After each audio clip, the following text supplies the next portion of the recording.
QC. Mr Speaker. Honourable Jerry Brownlee. Mr Chairman, I just want to make a couple of comments, mainly in response to some of the offerings this evening from Dennis O'Rourke, the new Member of Parliament for New Zealand First.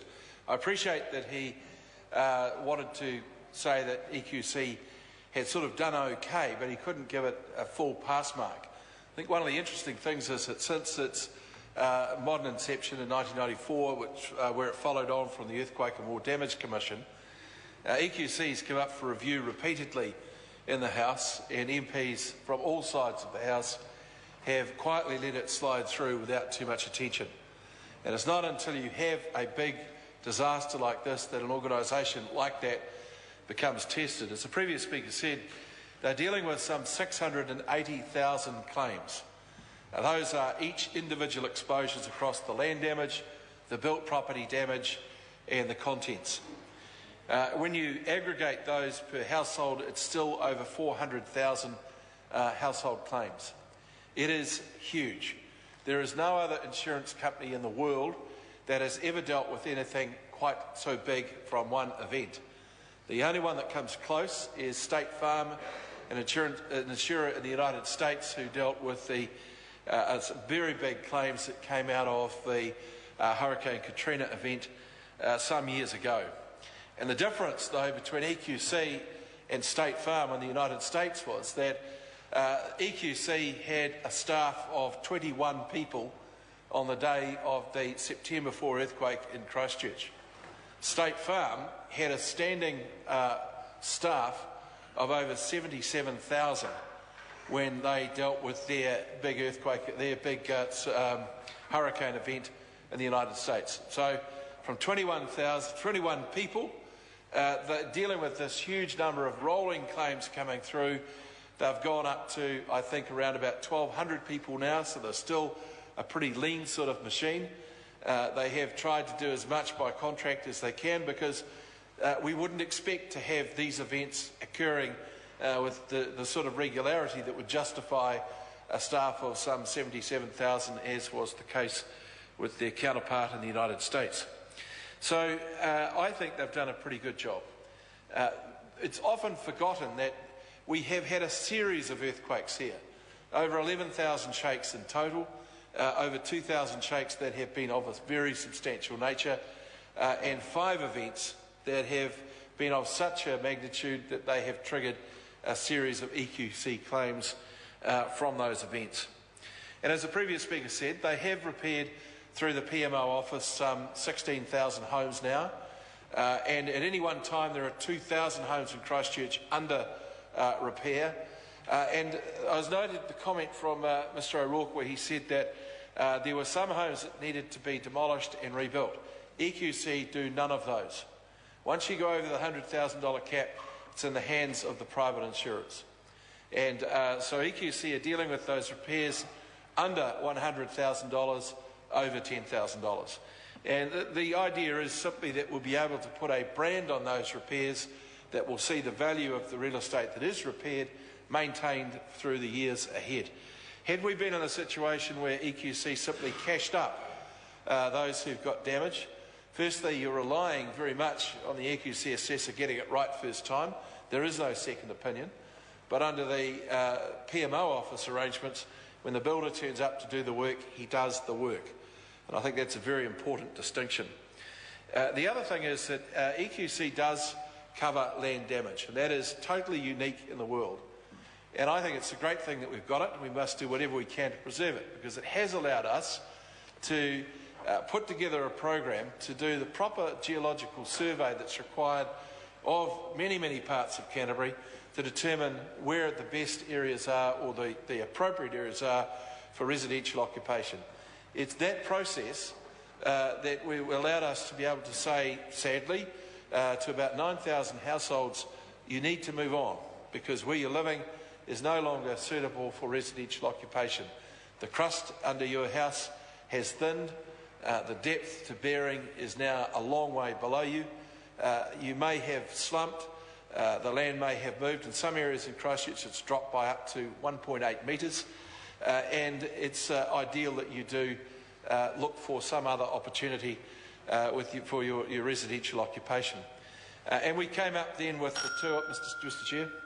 Honourable Jerry We Brown. came up with the two offers that have gone out to people, and people can choose one of those, either deal with their private insurance, sell the land to the government, and the government will then negotiate with EQC about what the repair payment might be.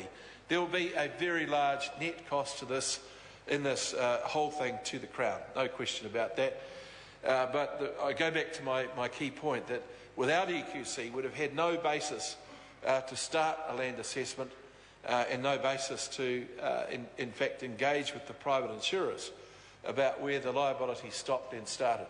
And there is a bit of concern out there at the moment over apportionment and continuity of assessment methods for damage. They are being worked through in a constructive way. None of this is easy. If it was, it would have all been fixed quite some time ago. But anyone who comes to Christchurch will see the huge amount of effort that is going in down there. I'm not going to stand here and say everything is perfect with EQC, but by the same token, I can't accept that we should determine in this process that they have come anywhere near a position that would say they've done less than their best. I think they've done very, very well in difficult circumstances. Mr Speaker, Mr Chairman, the payments that are being made into the local economy through EQC are no doubt contributing to some of the very good and positive figures that we're seeing around population stability and around the local economic growth as well. And that will continue for a few years to come. We're just seeing the thin end of the wedge of what will eventually be invested in Canterbury in the rebuild. That simply puts an onus on all of us to ensure that there is sufficient economic activity coming in behind that big rebuild over the next decade to ensure that the prosperity in that province continues, and that's certainly a commitment that I make. There was mention made of the Natural Disaster Fund and how it is somewhat depleted at the present time.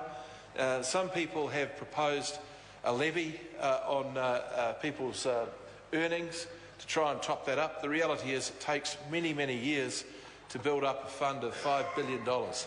And our government, of course, is always in the sovereign position of being able to strike a levy or strike tax if it thinks that's appropriate. Our strong view is that it's not required at the present time, that we can stand as guarantor behind the scheme.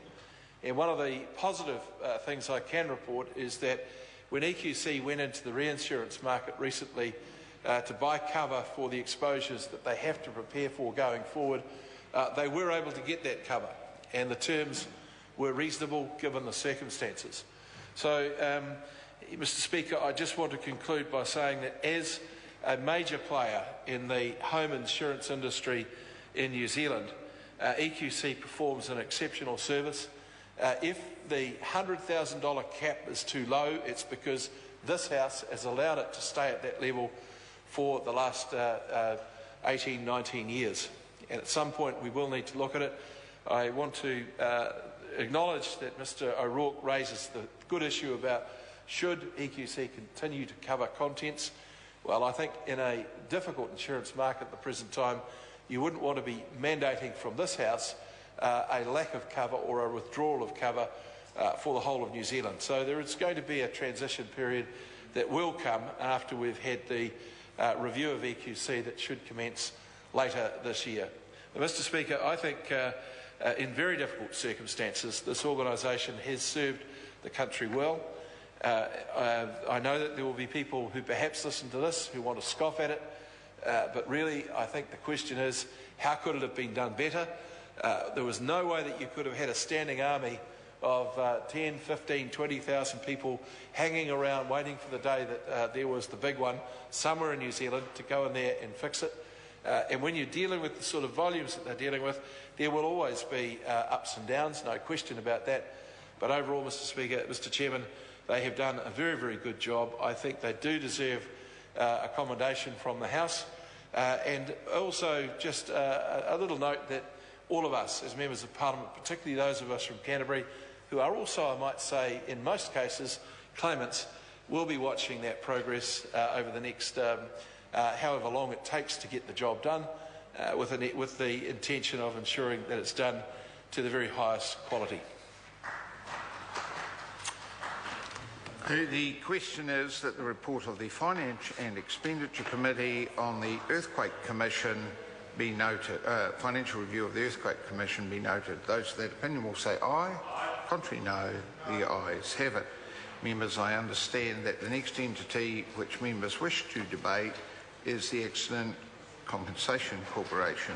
So the question is that the report of the Transport and Industrial Relations Committee on the Accident Compensation or 2010-11 Financial Review of the Accident Compensation Corporation be noted. Mr. Chair. Oh, Grant Roberts. Thank you very much, Mr.